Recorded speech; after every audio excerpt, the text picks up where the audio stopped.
Bueno, hola, ¿cómo están? Nos volvemos a encontrar si es que ustedes eligieron el camino de seguir las clases en orden numérico.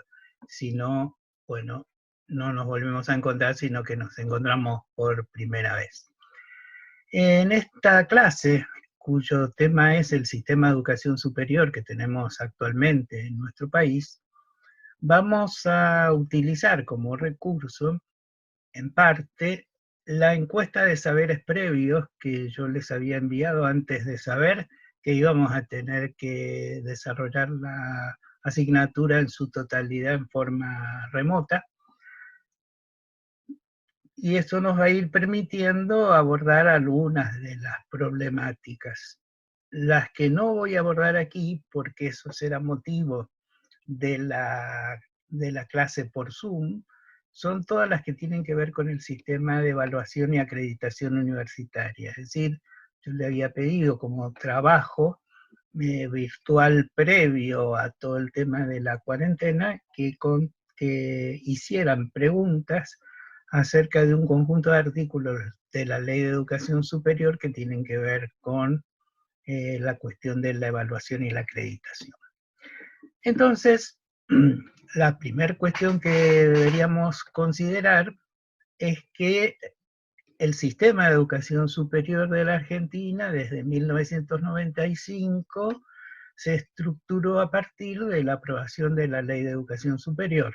Esta ley, la 24.521, tuvo dos importantes modificaciones. Una es la que se desarrolla a través de la ley 25.754, que es un cambio estrictamente en relación con el tema de quienes podrán acceder a una formación de posgrado. Mientras que los cambios que ocurrieron por imperio de la ley de 27.204 del 2015, que resultan de un proyecto presentado por la entonces diputada Adriana Puigrosso y secretaria de Educación de la Nación y virtualmente viceministra de esa cartera, reforma sí o produce una reforma sustantiva en la ley en torno a la posibilidad o a la necesidad de consolidar los principios de gratuidad y de ingreso irrestricto a la educación universitaria. Entonces, en cuanto a la reforma del artículo 39, cabe decir que en el artículo original que se refería a quienes podrían realizar estudio de posgrado, la ley era absolutamente, digamos, limitante, ya que ponía como condición poseer título universitario de grado exclusivamente con un plan de estudio de no menos de 4 años de duración. En este sentido, una diputada cuyo nombre en este momento no recuerdo, planteó la necesidad de abrir las posibilidades de hacer posgrados a aquellos que egresaban de instituciones de educación superior no universitaria.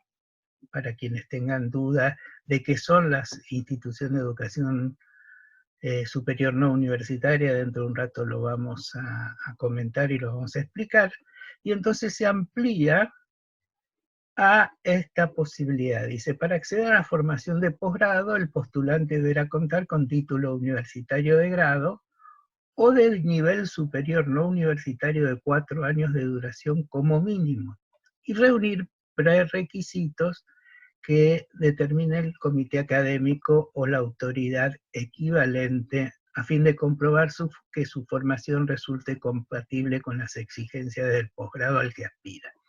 ¿Qué quiere decir esto? Que si yo soy egresado de un instituto de formación docente, por ejemplo, que depende en el caso de ustedes, que pudiera depender de la provincia de Corrientes o de la provincia del Chaco, o venir de otro lugar, o haberme graduado en otro instituto de otro lugar del país, pero que sea un instituto que no forma parte de la universidad, yo puedo presentarme, postular, y será el comité académico o el organismo competente el que determine si mi formación es compatible con el desarrollo del posgrado. Esto es muy importante para quienes han transitado su formación de base, su formación inicial en instituciones de nivel superior no universitario, porque nuestro sistema, y después ya lo vamos a ver, tiene un conjunto muy, muy importante de instituciones de ese tipo, y se establece una, eh, ¿cómo podríamos decir?, una condición de desigualdad, de oportunidades, ya que quienes se formaron en esas instituciones tienen también una formación de calidad suficiente como para hacer un posgrado. De todos modos, la universidad puede determinar una no admisión en función de que los antecedentes del postulante o de la postulante no sean suficientes. Y también dice este artículo, en los casos excepcionales de postulantes que se encuentren fuera de los términos precedentes, podrán ser admitidos siempre que demuestren, a través de las evaluaciones y los requisitos que la respectiva universidad establezca, poseer preparación y experiencia laboral acorde a los estudios de grado que se propone iniciar. Y esto tiene que ver también con otros niveles de formación. Voy a darles un ejemplo de algo que tuvimos, de casos que tuvimos aquí en la Universidad Nacional de Misiones. La Universidad Nacional de Misiones tiene una carrera de licenciatura en turismo y se incorporaron al cuerpo docente de la universidad algunos egresados de otras universidades, pero con título de pregrado. Tenemos que recordar que, esto lo vamos a también explicar más adelante, los títulos de pregrado son títulos de corta duración que apuntan al desarrollo de habilidades técnicas. Entonces, en general son las llamadas tecnicaturas, aunque a veces no reciben esa denominación estrictamente. Bueno, teníamos, les decía, en nuestra universidad, colegas que se habían recibido en su momento de técnicos en turismo, porque las carreras de licenciatura son relativamente nuevas, ¿no? Entonces antes se estudiaba tecnicatura en turismo o guía de turismo, era la oferta que tenían incluso las universidades. Entonces tuvimos un caso de una profesora que con esa titulación se presentó para hacer una maestría. Y bueno, decidimos que el comité evaluara evaluara su currículum. Era una profesora que tenía muchos años de experiencia, que tenía mucha experiencia profesional y también había concursado, era profesora regular de la universidad, estaba categorizada en el Sistema Nacional de Incentivos con una categoría, yo creo que en aquel momento 3, cuando se inscribió, es decir, que estaba habilitada para dirigir proyectos de investigación, etc. De manera que, bueno, el comité académico entendió que era pertinente digamos, que pudiera realizar, era pertinente su admisión, diríamos, a esa maestría.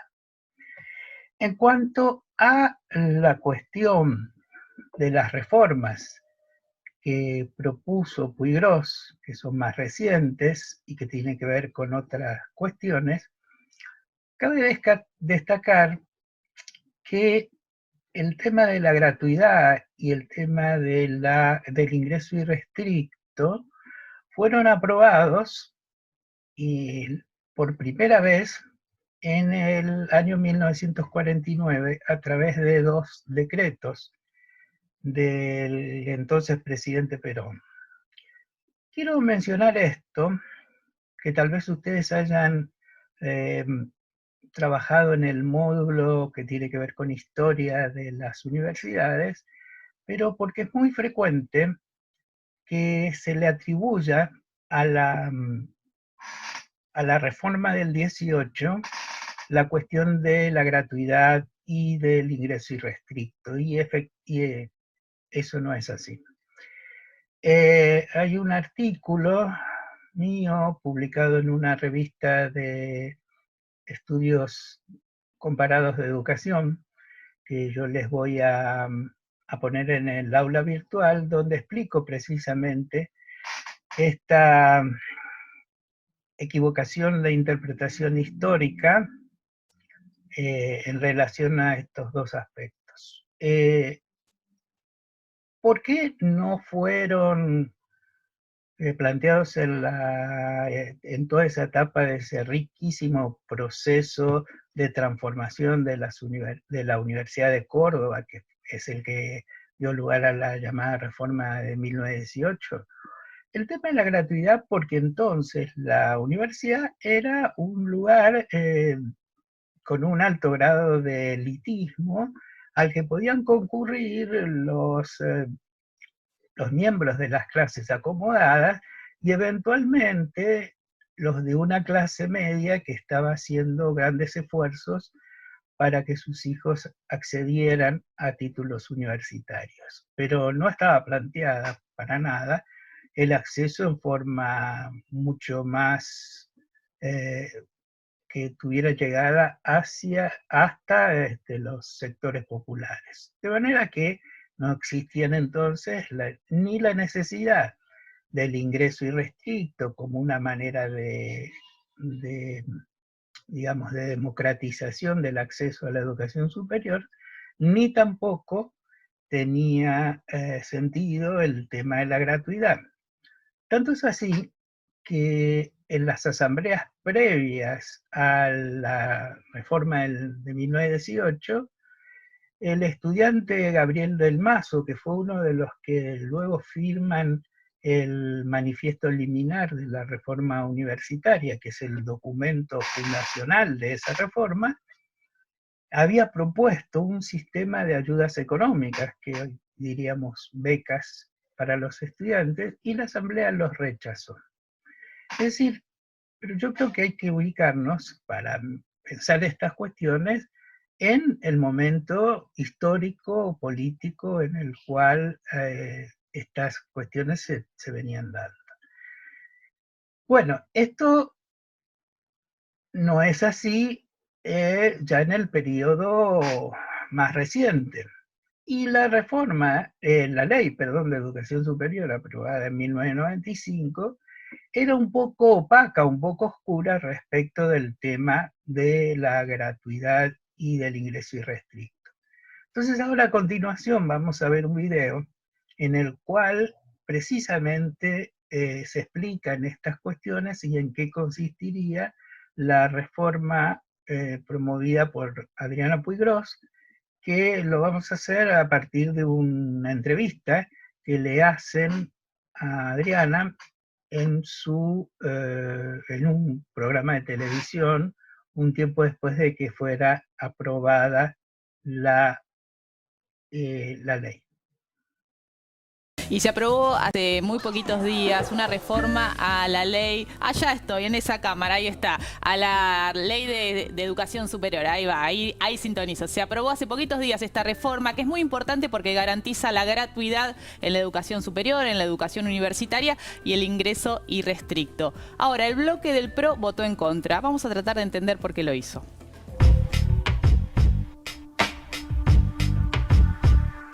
No fue tapa de los grandes diarios y tuvo los votos en contra de los bloques del PRO en el Congreso. Sin embargo, se trató de una de las noticias más importantes de los últimos días en lo que se relaciona con la enseñanza universitaria pública.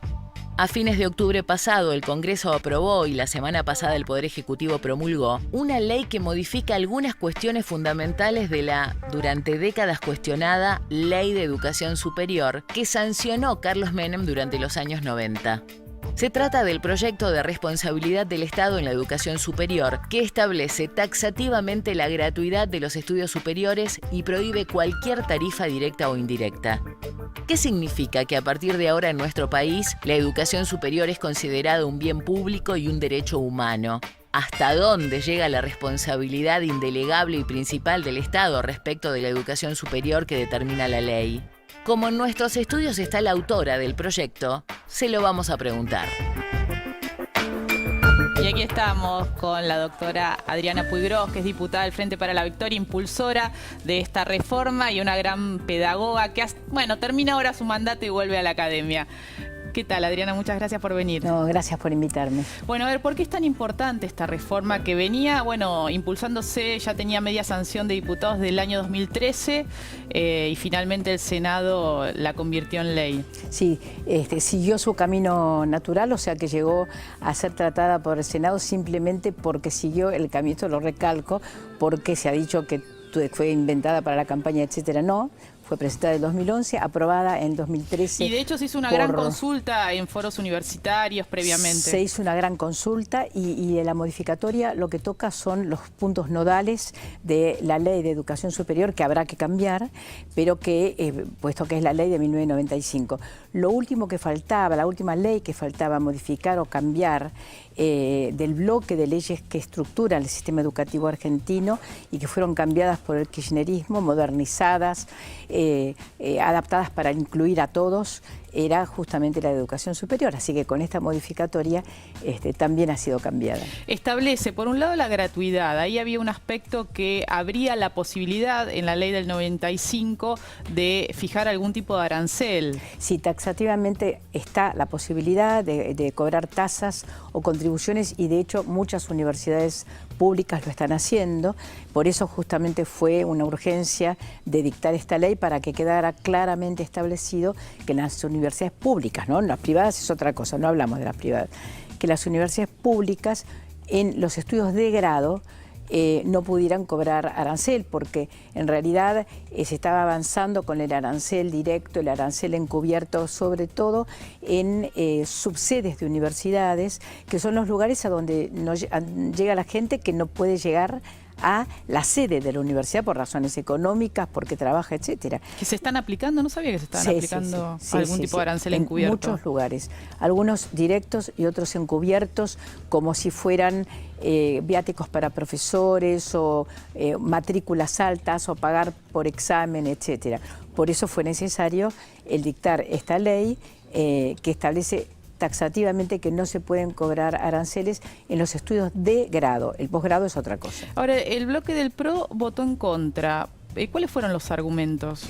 Es muy claro, o sea, el PRO considera que como en la vieja universidad, la vieja hasta hace una, digo vieja porque está cambiando desde que asumió Bachelet, Universidad Chilena, y yo acabo de estar en Chile invitada por la Universidad de Chile para hablar de esto, para explicar el tema de la gratuidad.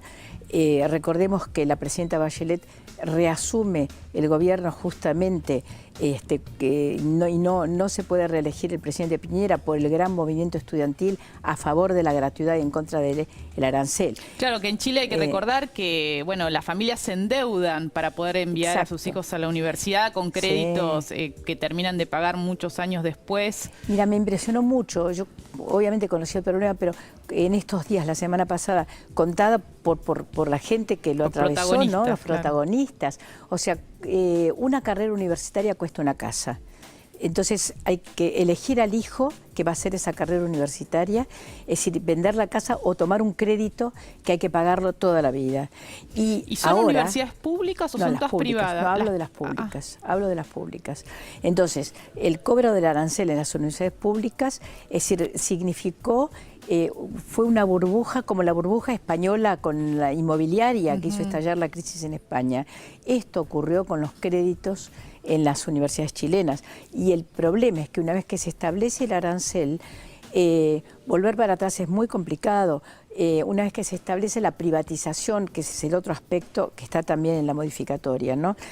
Que en Chile las universidades públicas estaban privatizadas porque se tercerizan funciones. Esto está ocurriendo también en universidades argentinas, que es, a ver, por ejemplo, que la fundación de un gran banco, el Santander, por ejemplo, se ocupe de la administración de cuentas de las universidades o de los campus universitarios. En los campus universitarios me mostraron en Chile la tarjeta del Santander que es a la vez tarjeta de crédito y es la credencial para poder entrar en la universidad, para pasarla y entrar a la universidad, y es la identificación, con lo cual la modificatoria que se aprobó en el Senado, que ahora es ley, establece que las universidades públicas argentinas no pueden establecer convenios que signifiquen la mercantilización de la educación. Bien, Adriana, dos cositas. Una tiene que ver con que uno de los cuestionamientos a la gratuidad de las universidades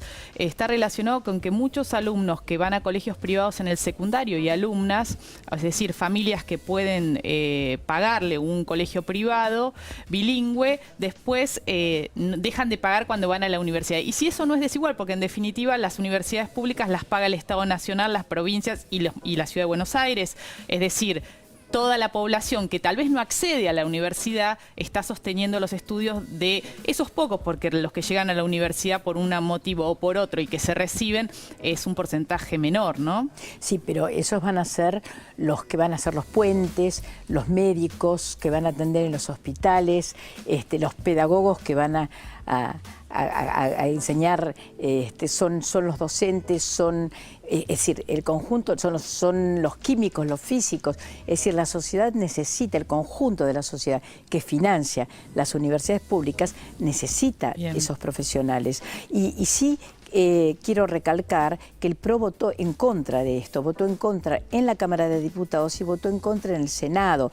Fueron muy claros al respecto porque sí quieren una universidad para pocos, porque tienen la idea de que hay que educar a pocos y que al educar a pocos esto va de alguna manera a derramar sobre el conjunto de la sociedad y derrama espuma, ¿no? Es decir... Y el otro tema que te quería preguntar es, algunos de los comentarios que escuché como críticas, es que esta ley lo que va a hacer es que sea menos exigente los estudios. No, eso no tiene nada que ver, los estudios tienen que ser exigentes, es decir, el hecho de que entren a la universidad quienes terminan el secundario, ¿sí?, que no haya un examen de ingreso, no quiere decir que las universidades no puedan poner cursos de nivelación o como el CBC, pero esto ya lo hacen las universidades de acuerdo a los criterios que tengan en función de su autonomía, ¿sí?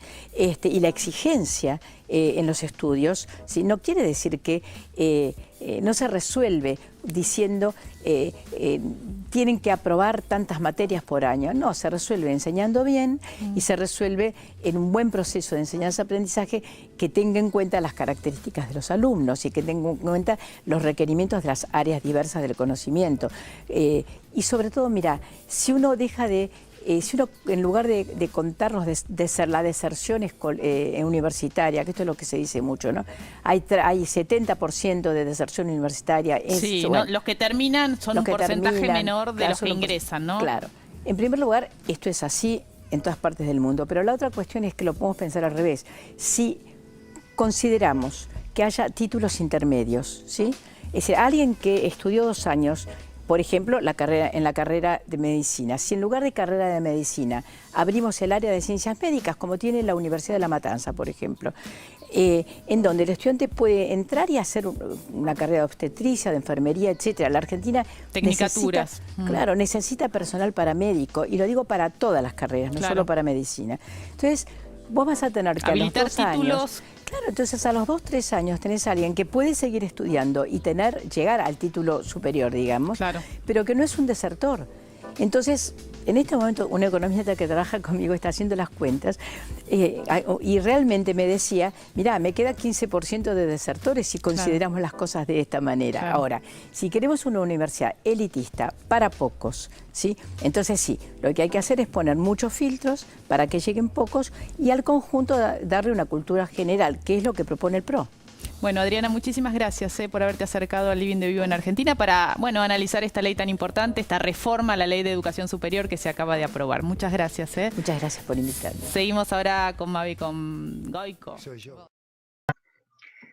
Bueno, con respecto a la bibliografía que les decía que se podría incluir para abordar esta cuestión de la reforma, yo les voy a poner en el aula este artículo de mi autoría que se llama En busca de la reforma inconclusa, publicado en la revista latinoamericana de educación comparada. Y para los que tengan interés en abordar las cuestiones de la Ley de Educación Superior, también les voy a dejar este artículo de Melissa Kushnir y Judith Naidorf acerca de, como verán, una nueva Ley de Educación Superior. En este artículo, las autoras parten de lo señalado por el actual presidente de la Nación en su inauguración, en su discurso de inauguración de las sesiones en el Congreso, donde anunció, lo dice por acá, el debate de una nueva ley de educación superior. Entonces las autoras hacen un recorrido histórico desde la situación previa a la sanción de la ley original, la del año 1995, los cambios que hubieron en la ley y los temas polémicos para ser discutidos. Bueno, eso va a estar en el aula y después lo vamos a especificar mejor.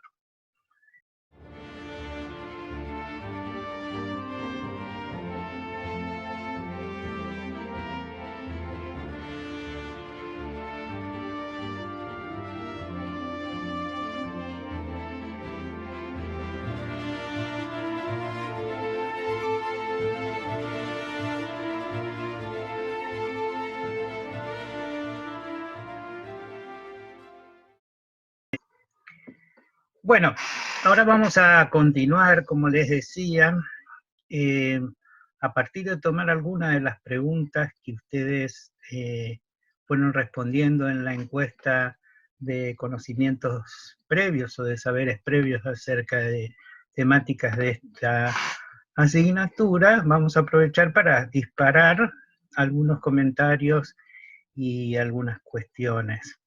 Por ejemplo, había una pregunta que decía de qué jurisdicción dependen los institutos de educación superior no universitaria. Y acá quiero hacer primero una consideración.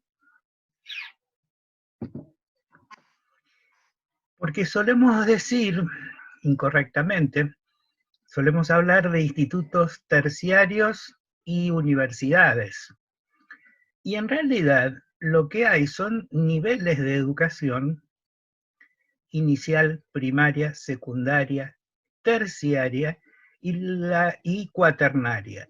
La educación terciaria corresponde tanto a aquellas instituciones que otorgan títulos de pregrado y grado universitarios, como de aquellos que otorgan títulos de formación docente o formación técnica en instituciones que no dependen de las universidades. Todo eso constituye la educación terciaria, porque es el nivel que sigue a la educación secundaria. Y la educación cuaternaria es la que está vinculada al desarrollo de los posgrados, que en nuestro sistema específicamente tiene 3 niveles: especialización, maestría y doctorado. Dicho esto, volvemos a la pregunta que decía acerca de la dependencia de los institutos de formación docente. Y si bien la mayoría, o cierta mayoría de un 55% de ustedes respondió adecuadamente que eran los gobiernos provinciales de los cuales depende la educación superior no universitaria, vemos que un porcentaje bastante alto le otorgaba esa tarea al Ministerio de Educación de la Nación, y también que no sabían o que le otorgaban esa responsabilidad a otros niveles o a otras dependencias u organismos. Esto lo vamos a comprender entonces, o esto nos va a dar pie a ver que las instituciones de educación superior pueden tener dependencia nacional, provincial e incluso municipal. Ahora vamos a ver algunos casos de este tipo. A nivel de las de las instituciones nacionales vamos a encontrar las universidades o los institutos universitarios, estatales y privados, los institutos de formación docente, provinciales o municipales, y los institutos de formación técnica. Aquí vamos a ver en este otro cuadro cuando se menciona cuál es la dependencia de las instituciones de educación superior. Esta sigla es la que se usa habitualmente precisamente para no hacer esa diferenciación de terciario, universitario, etcétera. Instituciones de educación superior en su conjunto, y tenemos las universidades o instituciones o institutos, perdón, universitarios, estatales o privados, que son autónomos en función de la vigencia de la Ley de Educación Superior. Todas las instituciones universitarias efectivamente reconocidas, es decir, que con autorización provisoria o definitiva. Esto de la autorización provisoria o definitiva lo vamos a ver en la charla que tengamos acerca de la acreditación de las universidades.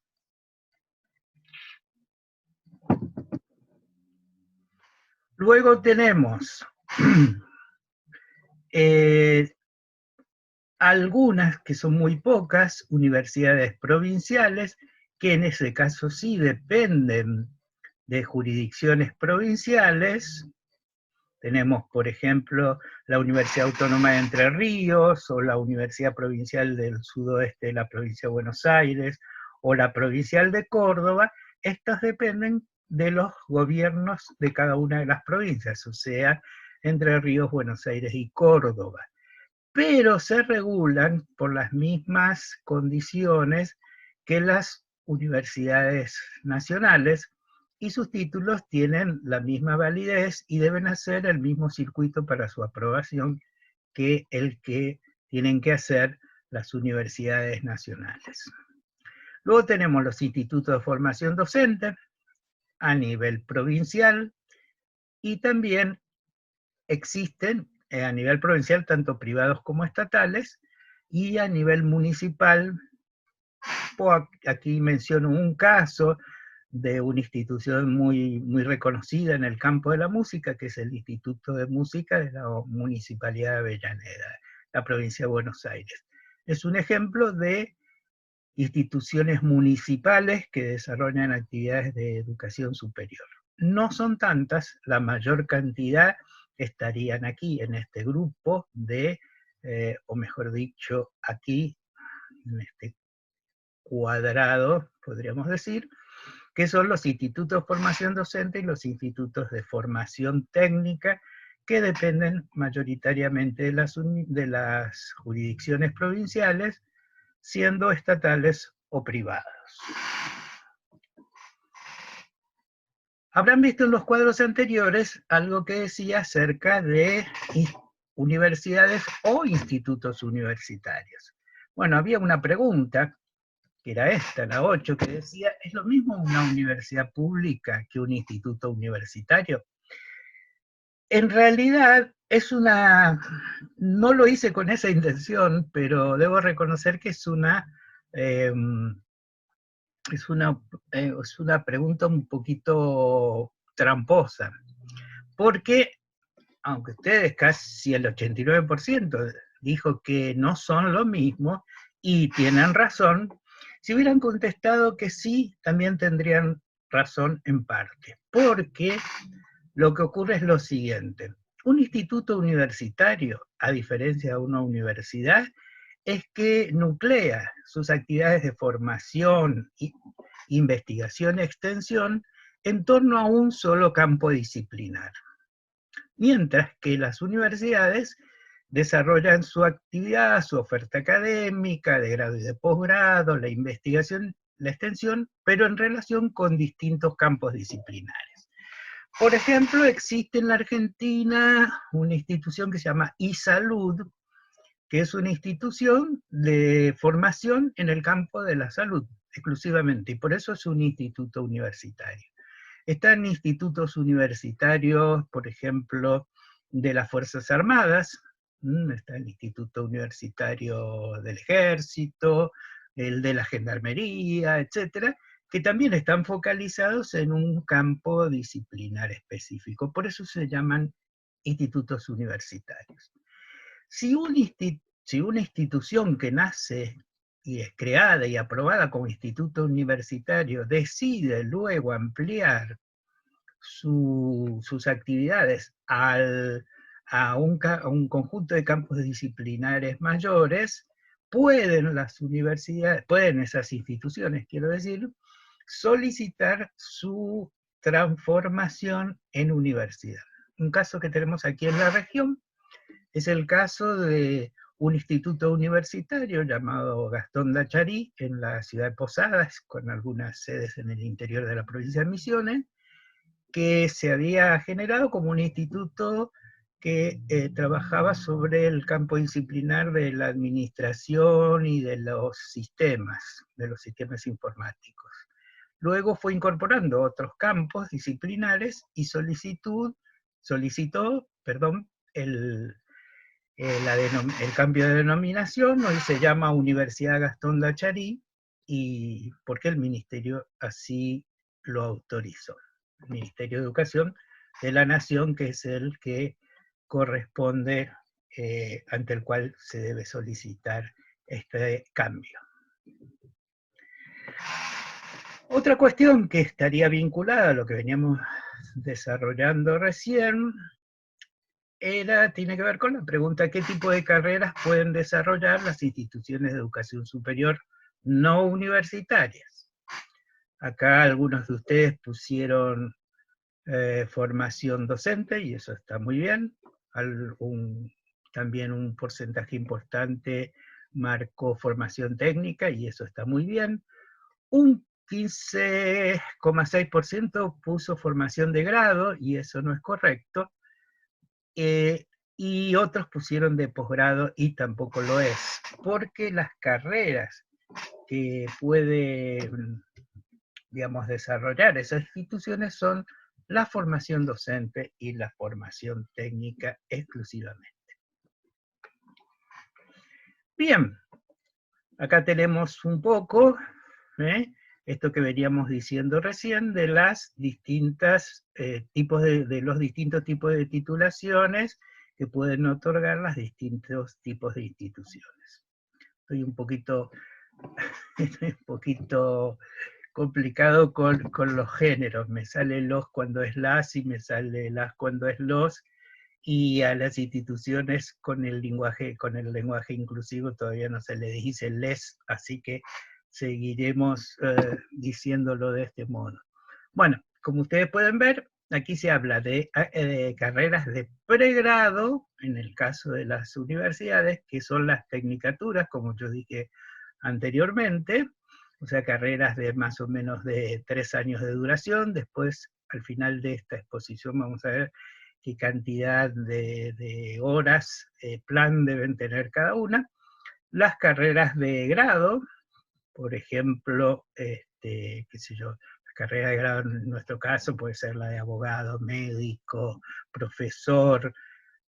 Profesor cuando se gradúan en la universidad, no es el caso de las instituciones de formación docente de las provincias, y los niveles de formación de posgrado.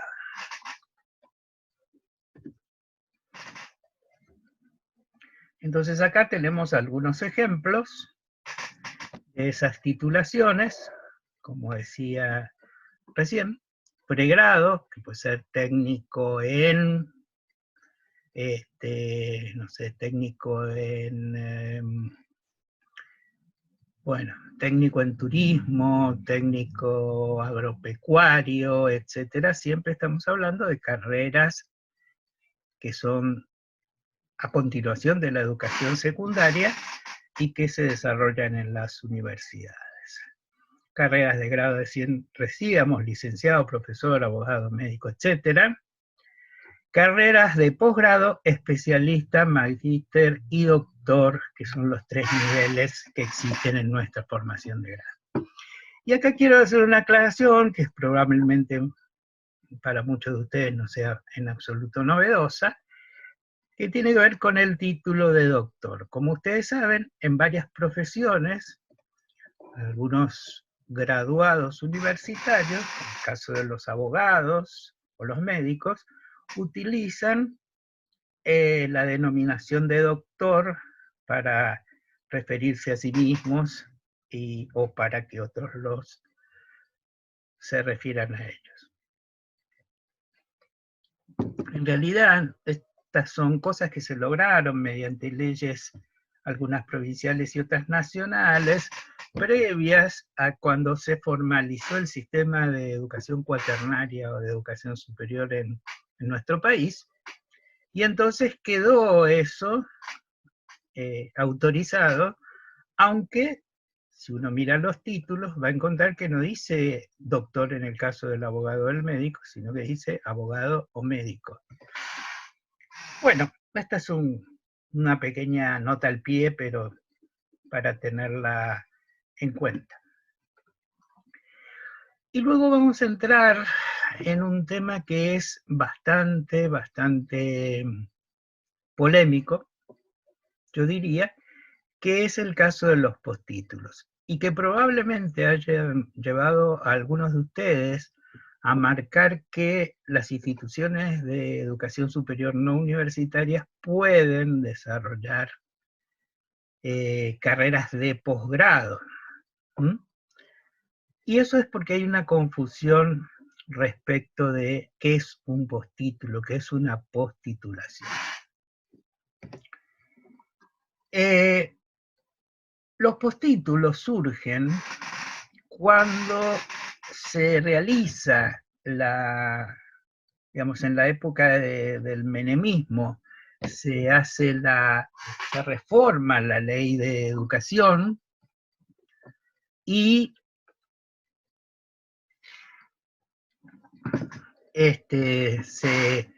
se aprueba la Ley Federal de Educación. Se le había dado mucha importancia a la formación de los docentes que iban a desarrollar sus actividades en los distintos niveles educativos que esa ley establecía. Entonces, como la Ley de Educación Superior, que se aprueba en el 95, era taxativa en impedir que los egresados de instituciones de educación superior no universitaria pudieran acceder al posgrado, algo que después, como ya explicamos, se modifica con el cambio del artículo 39 de la Ley de Educación Superior del 95, la ministra entonces de Educación del menemismo, Susana de Cive, aprueba una normativa acordada con el Consejo Federal de Educación, que entonces era Consejo Federal de Cultura y Educación, en la que estaban representados todas las provincias y la ciudad de Buenos Aires. Esto es importante destacarlo, porque si bien uno puede atribuirle las decisiones al Ministerio de la Nación, estas cosas en las cuales las provincias tienen participación muy importante, en el caso de la educación a través del Consejo, hoy Consejo Federal de Educación nada más, dieron su aval y lo apoyaron, etc. Entonces, ¿qué es lo que ocurrió? Lo que ocurrió fue que se propuso un sistema de formación luego del nivel de formación inicial, que serían los distintos profesorados, profesor de historia, profesor de biología, profesor de matemáticas, etcétera, otorgados por los institutos superiores no universitarios, y que tuvieron la característica de ser de 3 niveles. Pero en esta imagen queremos advertir y volver a insistir sobre el hecho de que los postítulos no son posgrados, porque es muy habitual encontrar esta confusión en muchísimos colegas docentes que piensan que el haber cursado alguno de estos postítulos es de nivel de posgrado. Y lo ven así porque, claro, lo que ocurre es que esto, para cursarlo, se requiere haber terminado el nivel de formación inicial, que es el haber obtenido el título de profesor. Entonces, ¿qué es lo que pasó?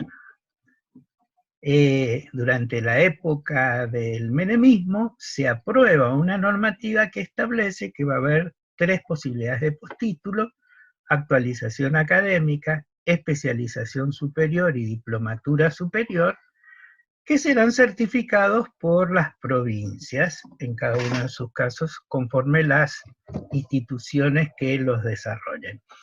Y se establece también en esa normativa que esos postítulos los podían organizar y acreditar las instituciones de educación superior no universitaria y también las universidades. Pero que si lo hacían las instituciones de educación superior no universitarias, tenían que tener alguna supervisión y particularmente una evaluación externa de las universidades. Esto estaba establecido, pero lo cierto es que no se cumplió o se cumplió muy parcialmente. Y esto generó una situación que fue la siguiente. Por un lado, los profesores circulaban en el sistema educativo, en los niveles primario, secundario y de educación superior, que se les iba a requerir para mantenerse en sus cargos algún grado de formación de posgrado o por lo menos de postitulación. Entonces esto, ante las necesidades laborales de los educadores y estos rumores que nunca terminaban de constatarse en torno a qué veracidad tenían, fue generando una especie de mercado de titulaciones, de procesos de formación y titulación, que en algunos casos los organizaron instituciones, algunas de ellas muy prestigiosas, y creo que de un nivel de calidad realmente muy bueno, otras no tanto, e incluso las universidades que por imperio de esa todavía opaca redacción de la Ley de Educación Superior, establecían que la enseñanza de grado, de pregrado y grado, eran gratuitas, encontraron una forma de proveerse de ciertos recursos desarrollando estos tipos de postítulos. Es decir, muchas universidades empezaron a desarrollar los llamados postítulos, y que como no había ningún impedimento normativo, eran arancelados.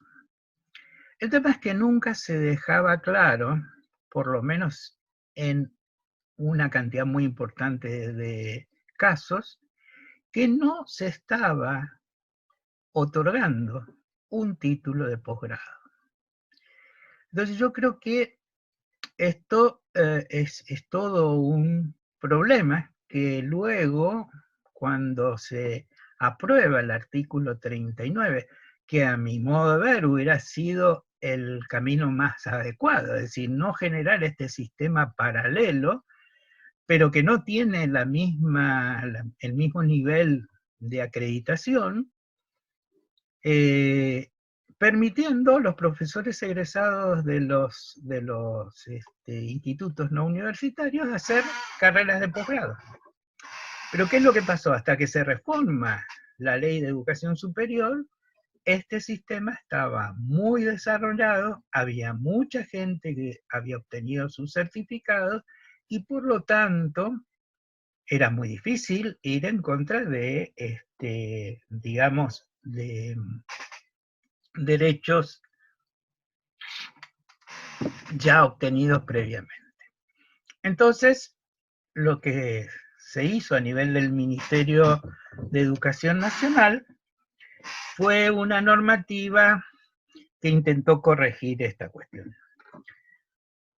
Por un lado, entonces, el Consejo Federal de Cultura y Educación fue el que en el año 2000 desarrolló, digamos, una resolución en la cual se encuadra normativamente lo que es un postítulo. A esto pueden sumarse todas las normativas provinciales de cada una de las jurisdicciones y otras normas nacionales que luego fueron determinándose y aprobándose. Y hoy la norma que regula estas cuestiones es la disposición 1708 de la Dirección Nacional de Gestión Universitaria, que establece claramente que los postítulos son certificaciones de formación y no títulos de posgrado. Concretamente no son títulos. Lamentablemente el nombre de postítulo genera muchísima confusión, pero los títulos son los títulos de grado y los títulos de posgrado. Bien, para cerrar el tema de los postítulos, vamos a mencionar acá lo que las normativas más recientes establecen como objetivos de los postítulos. Dicen es la actualización, especialización dentro de un campo disciplinar o de problemáticas específicas de la formación docente. Entonces los postítulos, por empezar, están vinculados a la formación docente. Y la profundización de nuevos conocimientos y competencias para fortalecer la capacidad del docente en su práctica profesional.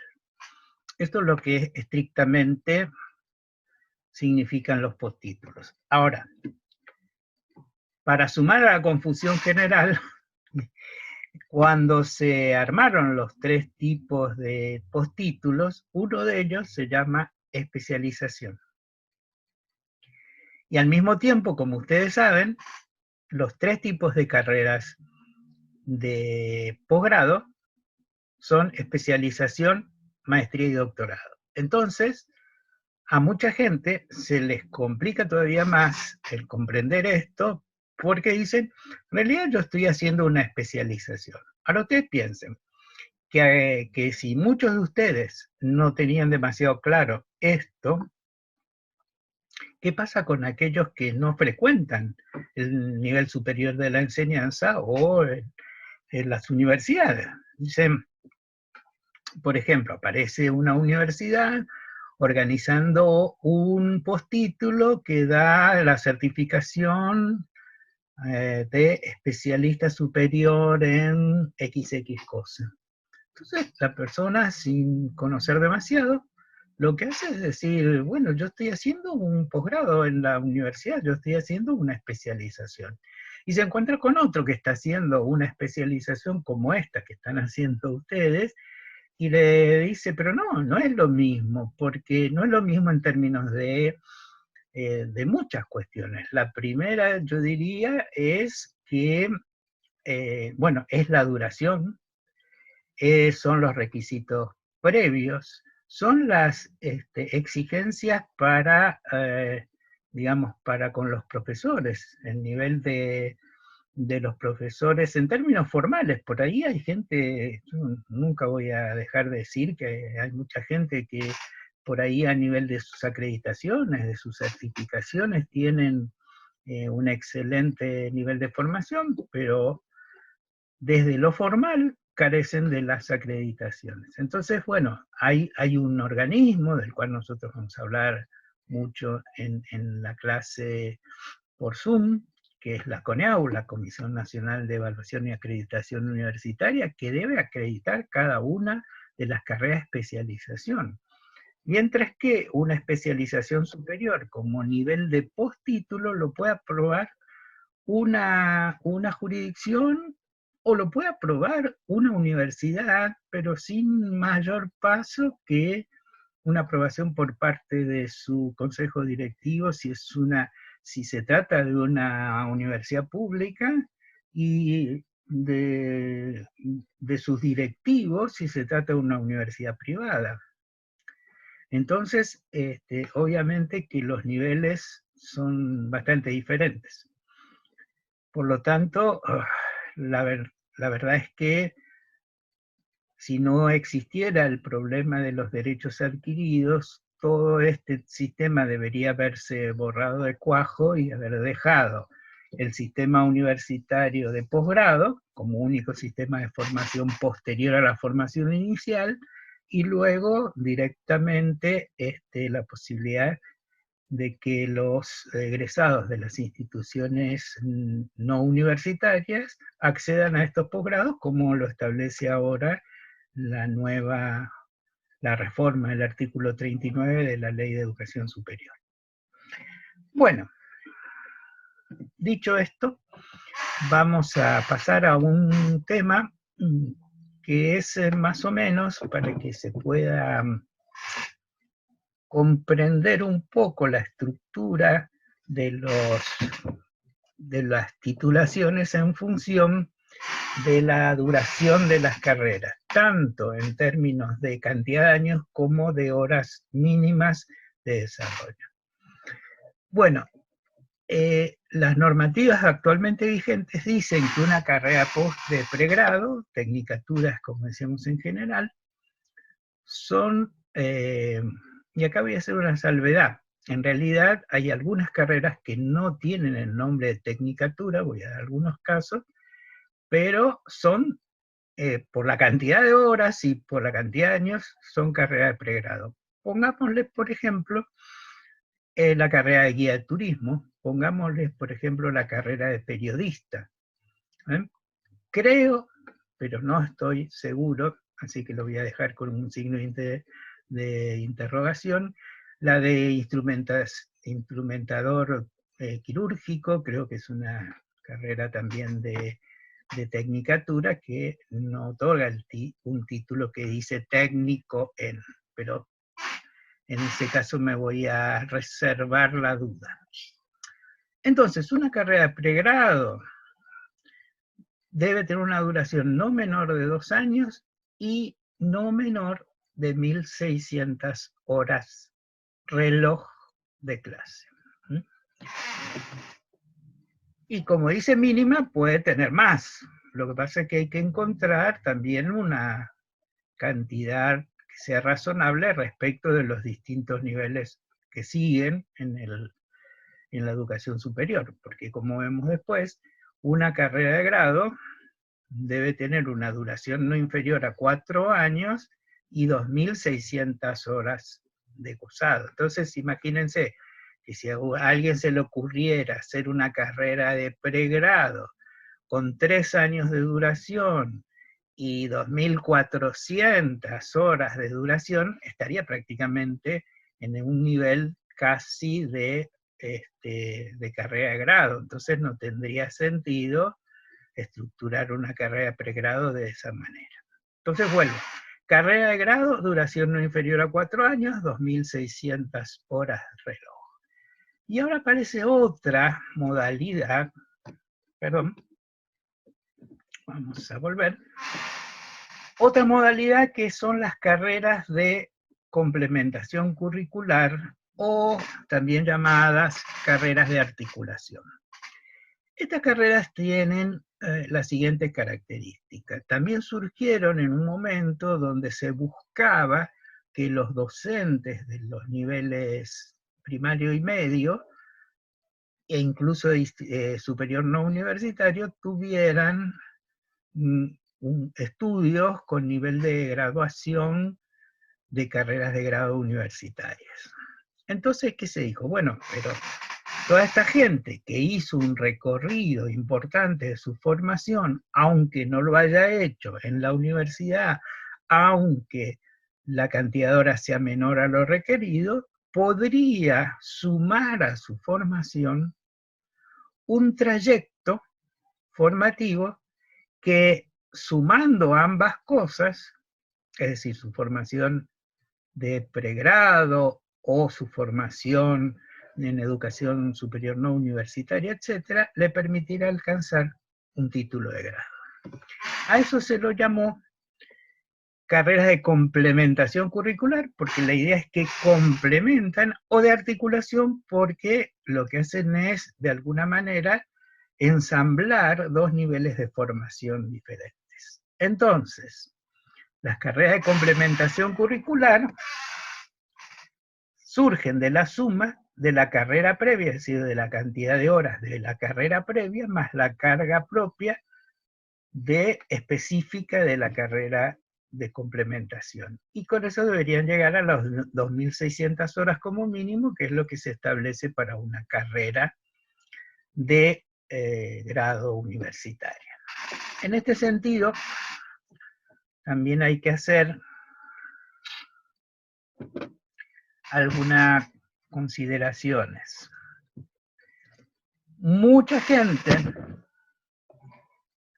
cuando encontró esta posibilidad, por ejemplo, de ser profesor de biología recibido en una institución no universitaria, y se encuentra, decía, con la oferta de una universidad, porque las carreras de complementación curricular solo las pueden ofrecer las universidades,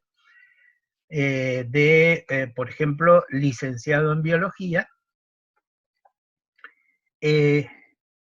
como claro, hizo su carrera previamente, y la considera como una carrera de grado, piensa que la complementación curricular es de nivel de posgrado.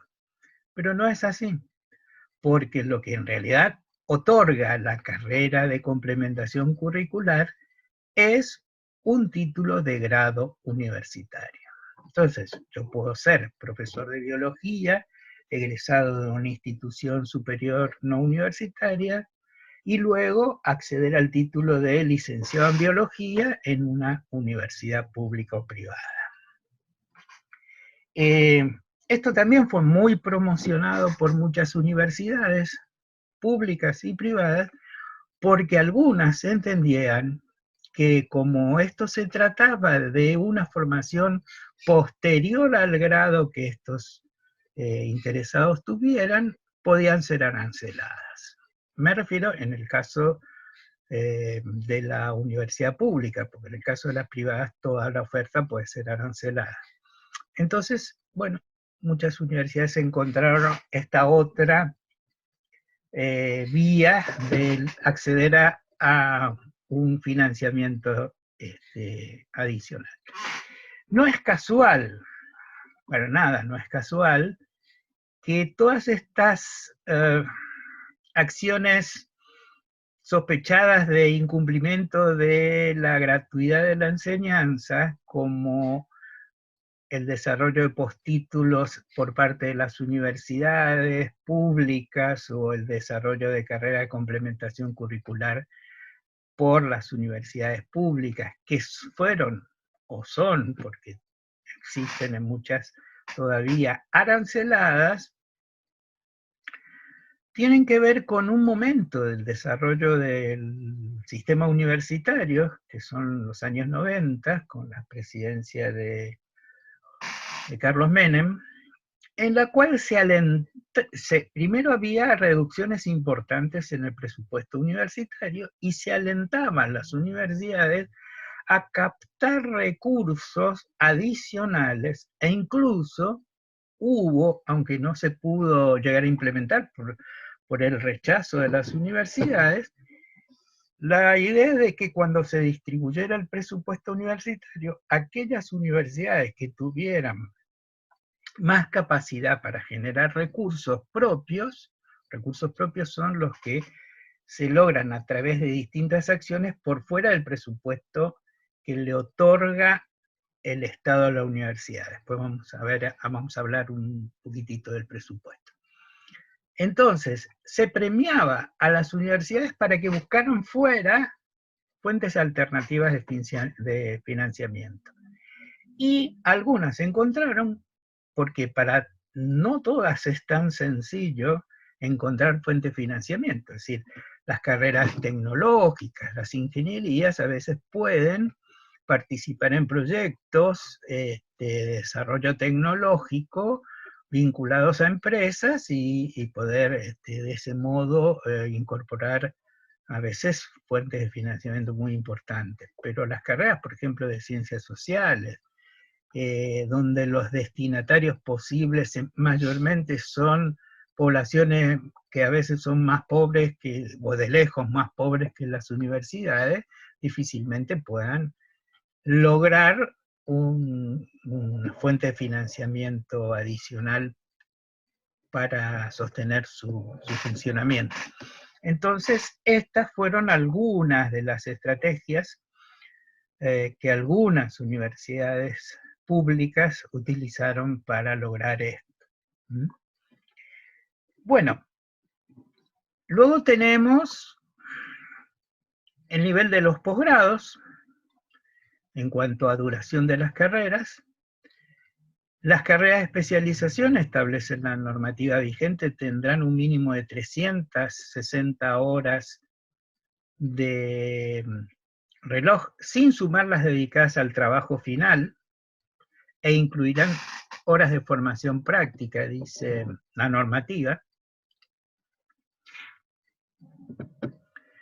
Las carreras de maestría deben tener como mínimo 700 horas reloj, de las cuales 540 deben destinarse a cursos, seminarios y otras actividades, y las restantes podrán ser asignadas al trabajo final, a la tesis o actividades complementarias.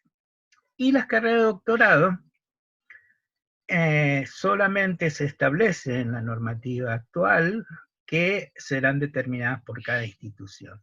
Pero esto no es que queda liberado así tan alegremente y que, por ejemplo, una institución pone un doctorado con, no sé, 3 meses de duración, qué sé yo. En realidad, bueno, esto es evaluado como las demás carreras de especialización y maestría también por la CONEAU, y ahí se analiza, ¿no es cierto?, las características del plan, de los seminarios que se deben cumplir, etc. Lo que pasa es que los doctorados, muchos de los doctorados incluyen partes o su totalidad de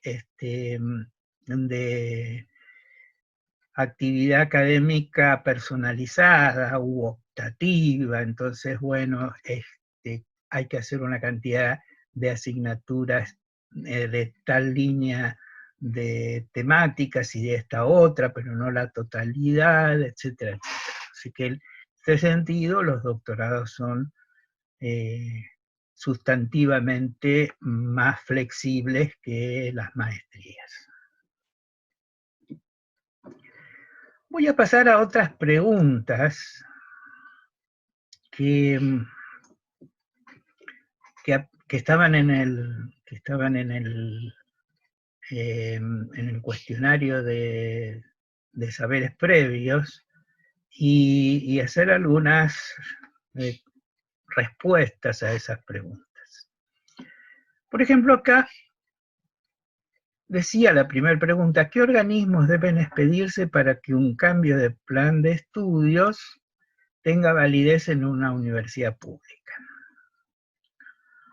Ustedes podían marcar todas las alternativas, y muchos se centraron, algunos en los departamentos, consejo directivo, etc. Bueno, en realidad los caminos son los siguientes. El departamento, área o carrera generalmente es la primera que elabora un proyecto de carrera nueva o un nuevo plan de estudio para una carrera ya existente. Esto habitualmente pasa al consejo directivo de la facultad o de la unidad académica de la cual depende la carrera, luego al Consejo Superior, y una vez que el Consejo Superior la aprueba, tiene que ir al Ministerio de Educación de la Nación. El Ministerio tiene la facultad, o tiene la misión, por un lado, de controlar que se cumpla el mínimo de años establecido, la carga horaria, que la denominación del título sea pertinente respecto de el perfil profesional, que el perfil sea apropiado y ajustado, digamos, al campo disciplinar, etc. Es decir, en general, el ministerio no se expide sobre cuestiones mucho más podríamos decir, sutiles como los contenidos específicos de cada asignatura o los sistemas de evaluación, etcétera, aunque estos deben estar establecidos en los planes. Pero lo que otorga el Ministerio de Educación con las universidades públicas es la validez nacional del título, es decir, es la acreditación que nos permite ejercer la profesión conforme la titulación que hemos recibido en todo el territorio nacional. Es decir, que me reciba en la Universidad Nacional de La Rioja no quiere decir que no pueda ejercer en la provincia de Formosa, por decirlo de algún modo. Por otro lado, esto también ocurre, aunque la pregunta dice una universidad pública, porque pone en juego el departamento, consejo directivo, etcétera, para las universidades privadas también se cumple este requisito, que es enviarlo al Ministerio de Educación y que el Ministerio le otorgue validez nacional al título. Las universidades provinciales, aunque dependen de las provincias, como antes lo decíamos, de las jurisdicciones, deben hacer la misma tramitación porque si no su título no va a poseer una acreditación que le otorgue validez nacional en todo el territorio. Bueno, esta sería un poco la respuesta a esta primera pregunta que estaba también en el cuestionario. Había otra que decía, ¿qué debe hacer una persona que tiene un título de grado emitido en el exterior para trabajar en la Argentina? Y acá había una opción que fue la más elegida, legalizarlo en el Ministerio de Educación, legalizarlo en la Cancillería, revalidarlo en una universidad pública,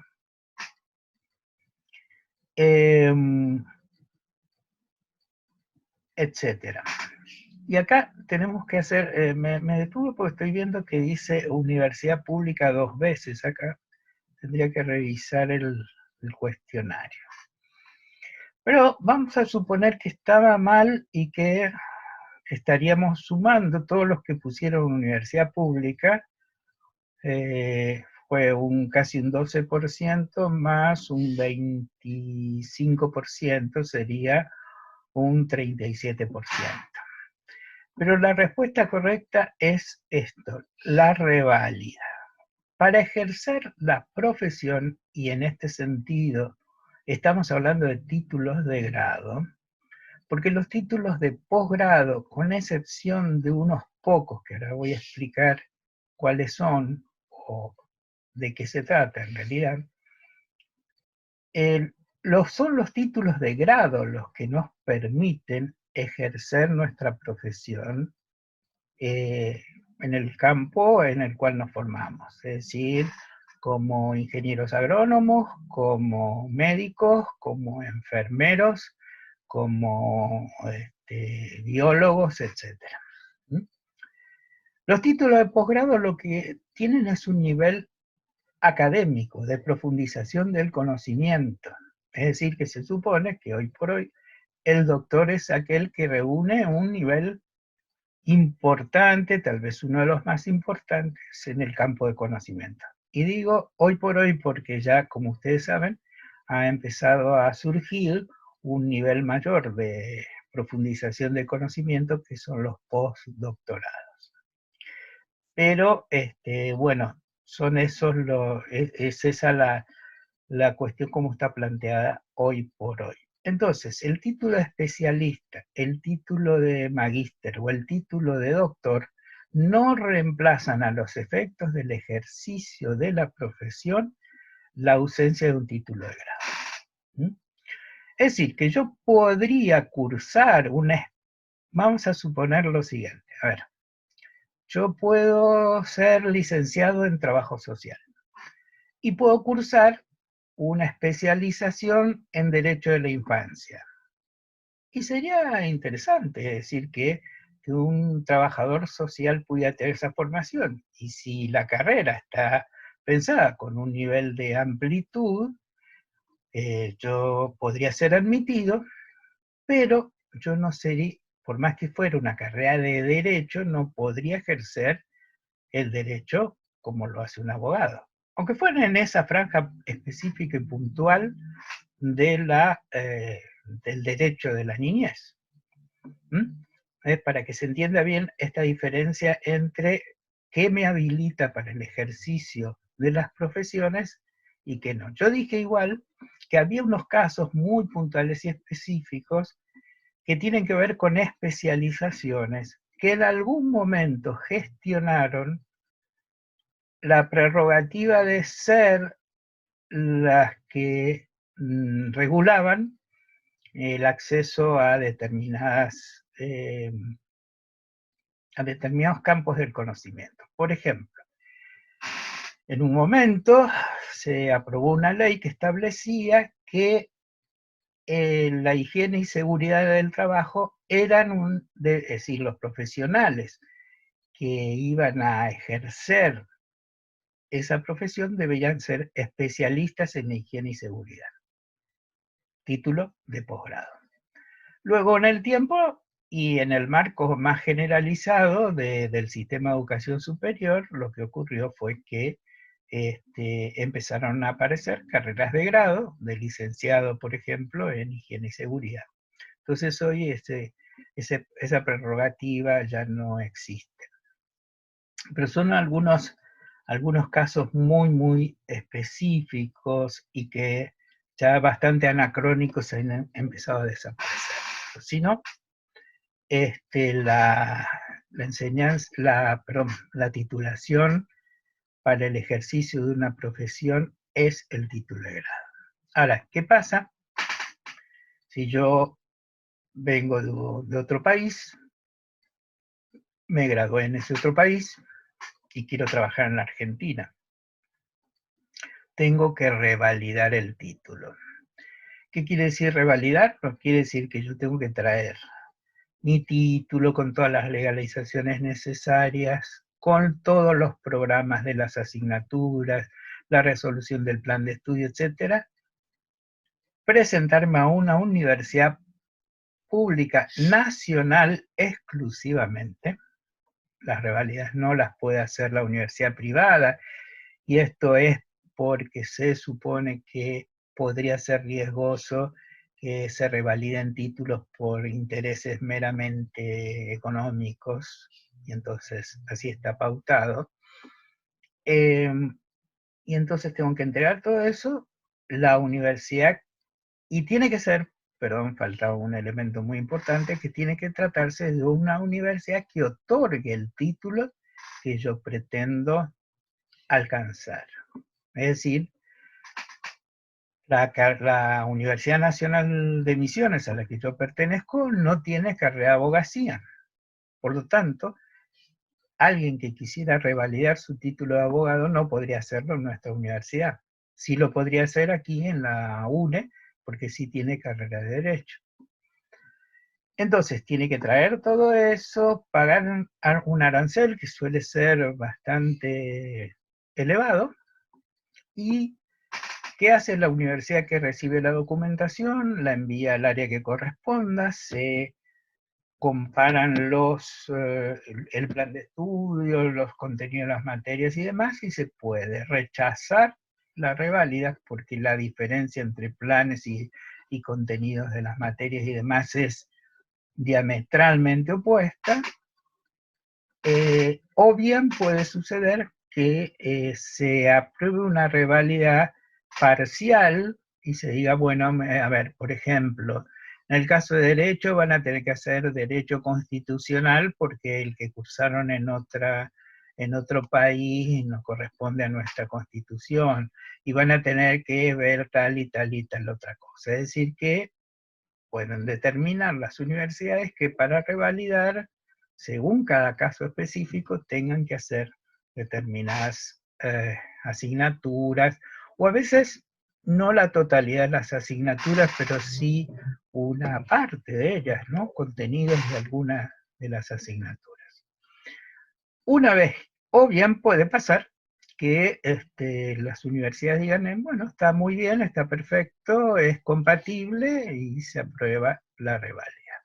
Una vez que se aprueba la reválida, lo que hace la universidad a la que se concurrió para solicitarla es otorgar un nuevo título, que es el título que otorga esa institución en el campo de la reválida solicitada. ¿Mm? O sea que puede ocurrir que incluso el título difiera un poco del título obtenido fuera del país, pero ese es aquel que se considera pertinente. Por lo tanto, la universidad debe otorgar ese título. Para no confundirlos, vuelvo a insistir. Por ejemplo, a ver, hay países donde todo lo que tiene que ver con la comercialización, el título que otorgan es ingeniero comercial. Bueno, nosotros no tenemos ese tipo de título, pero sí muchas universidades dan, qué sé yo, títulos de licenciado en comercio o en comercialización o en comercio exterior, etc. Bueno, si se tratara de alguna de estas y se encontrara la correspondencia, se le otorgaría el título que otorga nuestras universidades. ¿Mm? Entonces, aunque su título de origen sea ingeniero comercial o ingeniero en comercio exterior, como existen en otros países, acá pasaría a recibir el título de licenciado en comercio exterior, que es el que supuestamente estaría otorgando una de nuestras universidades. Bueno, había otra pregunta que dice, ¿qué organismo asigna el presupuesto a una universidad pública? Hubo un 39% de ustedes que contestó lo correcto, que es el Congreso de la Nación. Otros contestaron o se inclinaron por otras alternativas, y voy a explicar por qué no las otras, y por qué sí la del Ministerio, la del Congreso. En realidad, el Ministerio de Educación de la Nación interviene, es verdad, porque eleva, como todos los ministerios, la propuesta que el Ejecutivo va a enviar al Congreso para la aprobación eventual del presupuesto nacional. Pero no es el ministerio el que lo aprueba. ¿Cuál es la intervención del Ministerio de Economía? El Ministerio de Economía, una vez aprobado el presupuesto, es el encargado de distribuir ese presupuesto entre los distintos ministerios y áreas que componen el Ejecutivo Nacional. Porque en realidad el presupuesto, y como dice claramente su nombre, es un supuesto previo, porque mucho tiene que ver con, por ejemplo, la recaudación fiscal del año en cuestión. Es decir, se puede distribuir un presupuesto que después no se pueda cumplir en su totalidad porque, miren ahora, por ejemplo, con el caso de la pandemia, el presupuesto que podría estar aprobado para el ejercicio 2020 va a ser modificado totalmente en muchos aspectos, dado que va a haber una distribución, un ingreso por impuestos y demás muy inferior a lo que se podía establecer. ¿Mm? Así que, en rigor, el que aprueba el presupuesto de las universidades nacionales es el Congreso. Bueno, había otra pregunta que, si bien tiene que ver con las atribuciones de la CONEAU, a mí me gustaría igual dejar planteada una cuestión, y es la siguiente. Acá se dice si los planes de estudio de las carreras de grado los aprueba la CONEAU. Y casi un 59% de ustedes, 58%, dijo que sí. Y eso no es así, eso es un error. Pero yo pongo esa pregunta en la encuesta porque es muy común, aún entre los profesores universitarios, desconocer o atribuirle a la CONEAU, en realidad, una cantidad de cuestiones que la CONEAU no puede ni debe hacer, porque no está dentro de la normativa que establece todo lo referido a la evaluación y acreditación. La Ley de Educación Superior, y esto lo vamos a retomar, insisto de nuevo, en la clase de Zoom, establece que deberán ser acreditadas las carreras de grado que afecten el interés público. Por lo tanto, ya se establece una diferenciación entre carreras de grado que afectan el interés público y carreras de grado que no lo afectan. Después vamos a ver, ya en la clase de Zoom, cómo se determina esto. Una vez que esto ocurre, hay una serie de actividades entre las áreas que están vinculados, o los actores sociales que están vinculados a esa carrera de grado en particular, pongámosle odontología, donde se reúne la Academia Nacional de Odontología, que la verdad que no sé si existe, pero o un ente similar, los decanatos o representantes de las universidades públicas y privadas que tienen esas carreras, los representantes de colegios profesionales, etcétera, etcétera, y acuerdan un conjunto de elementos que van a ser evaluados para determinar la acreditación o no de las carreras de odontología en todo el país cuando se realice la convocatoria para su acreditación. Esto se llama estándares. Son los estándares que se van a utilizar para acreditar las carreras. Entre las cuestiones que se incluyen dentro de los estándares están los contenidos mínimos que se establecen para esa carrera. En este caso que yo estoy dando el ejemplo, para odontología. ¿Qué quiere decir esto? ¿Que los planes de estudio tienen que ser iguales? No. Esto quiere decir que deben tener necesariamente esos contenidos. ¿Dónde los ubican? ¿Cómo los estructuran? Etcétera. Es parte de la decisión de la universidad en el marco de su autonomía. Agregar otras cosas también se puede, entonces una universidad puede agregar otros contenidos más, pero lo que tienen que respetar es esos contenidos que fueron consensuados por todos estos actores sociales que yo acabo de mencionar.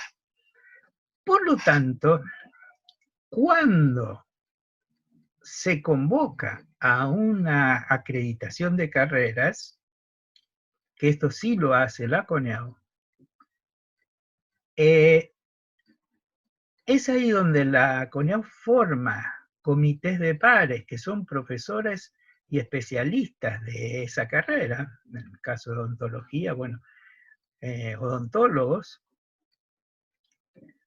que van a evaluar si se cumplen o no los estándares en las carreras.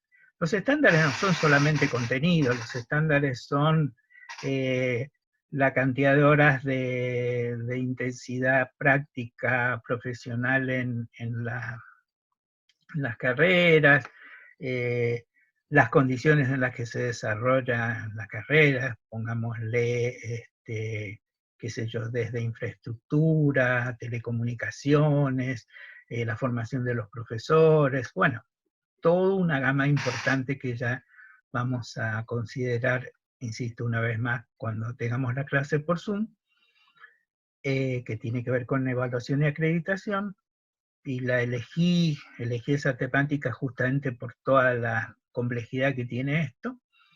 Entonces, los pares evaluadores de la CONEAU lo que hacen es constatar el grado de cumplimiento de estos estándares, y por lo tanto entonces no tienen atribuciones para decir el plan de estudios está bien así, está mal, deberían. Lo que tienen que constatar es si los contenidos mínimos establecidos en la resolución de los estándares es realmente cumplida por la universidad en cuestión, o por la carrera en cuestión más estrictamente.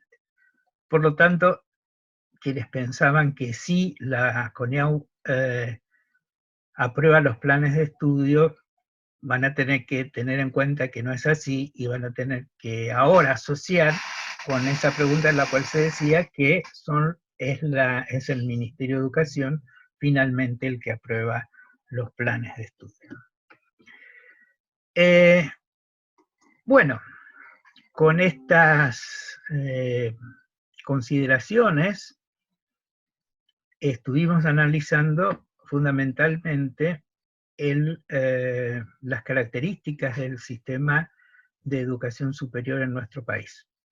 Ahora vamos a pasar, y a modo de prácticamente una actividad de cierre, vamos a pasar a analizar algunos pocos datos acerca del estado actual de nuestro sistema universitario.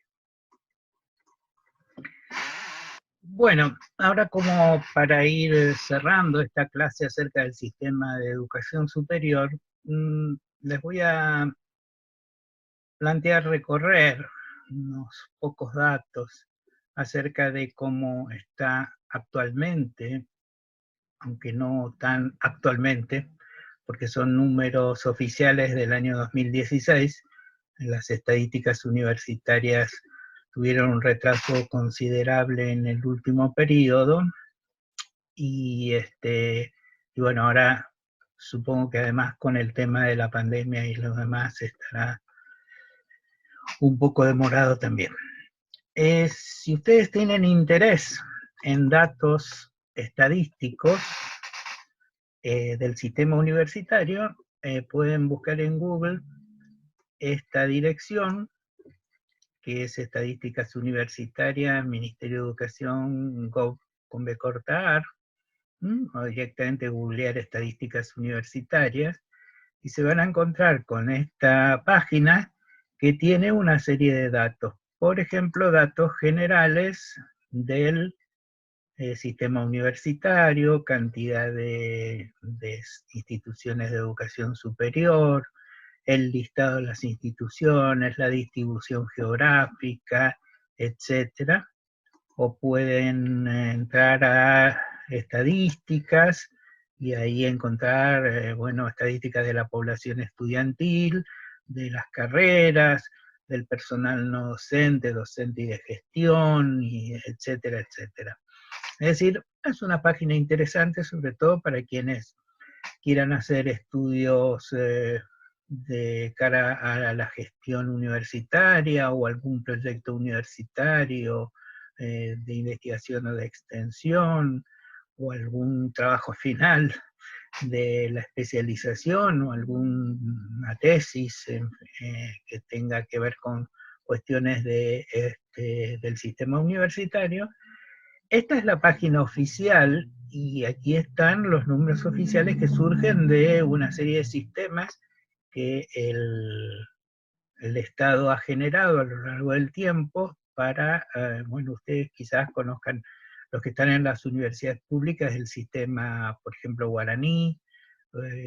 Son sistemas informáticos que permiten reunir la información referente a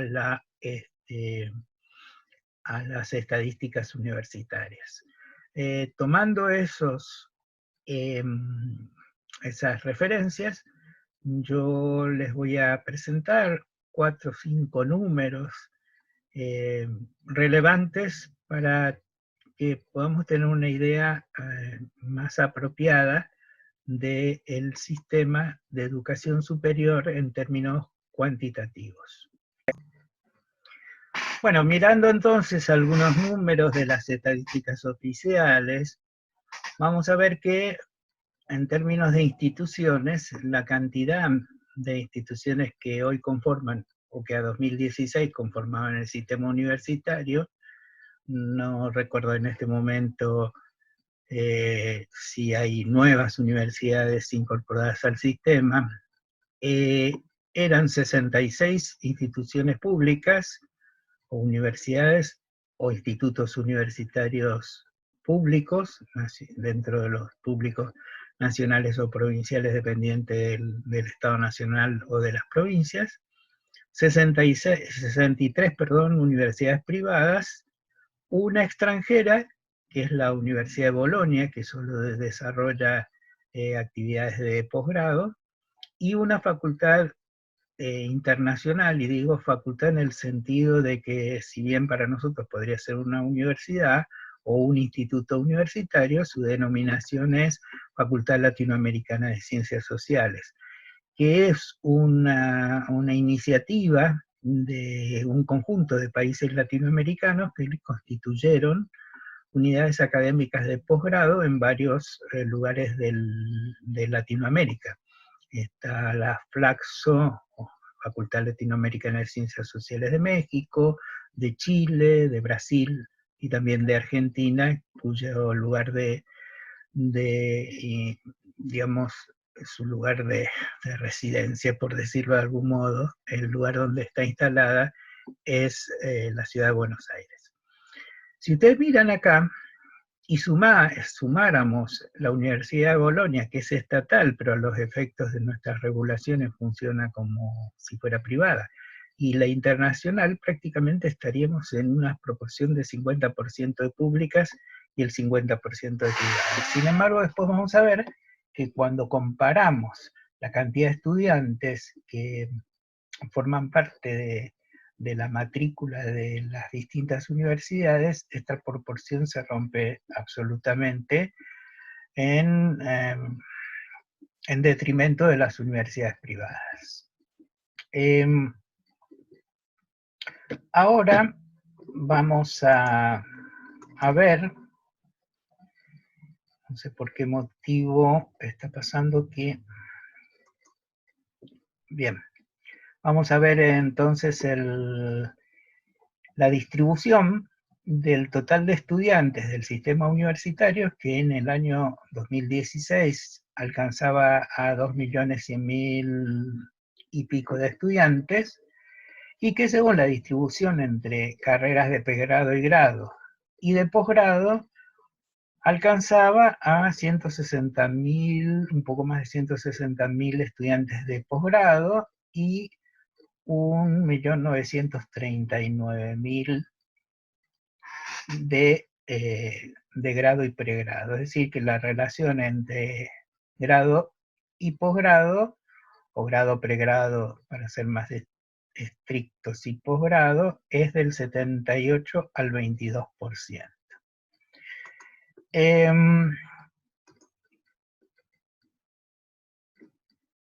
Esta sería la distribución de la que les estaba hablando recién.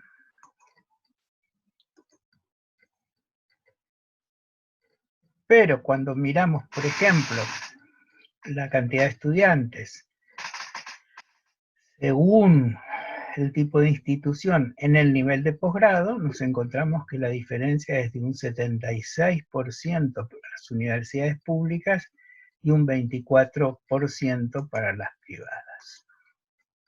En cuanto a la distribución geográfica, basta ver este mapa para contemplar que se da el mismo grado de concentración de muchas otras actividades en la ciudad de Buenos Aires y la provincia de Buenos Aires, y particularmente el conurbano bonaerense, es decir, esa región que ahora escuchamos nombrar tan habitualmente y tan cotidianamente, que es el AMBA, el área metropolitana de Buenos Aires. La cantidad, y esto también se refleja en relación con la cantidad de estudiantes, porque solamente la Universidad de Buenos Aires tiene una cantidad de estudiantes que supera, pero ampliamente, al conjunto de universidades del sistema en su conjunto.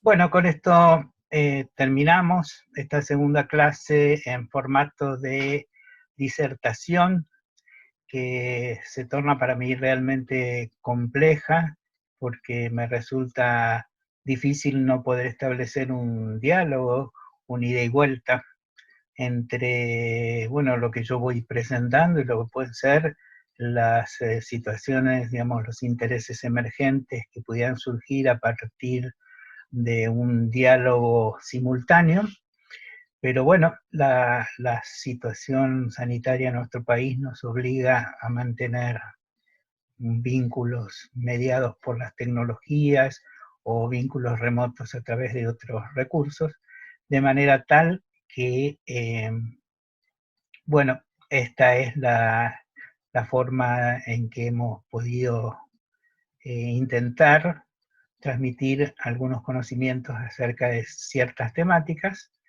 y no me queda más que despedirme de ustedes, al menos en esta instancia, reencontrarlos en las sesiones de Zoom y después mantener nuestro contacto a través de el correo electrónico del aula web de la universidad.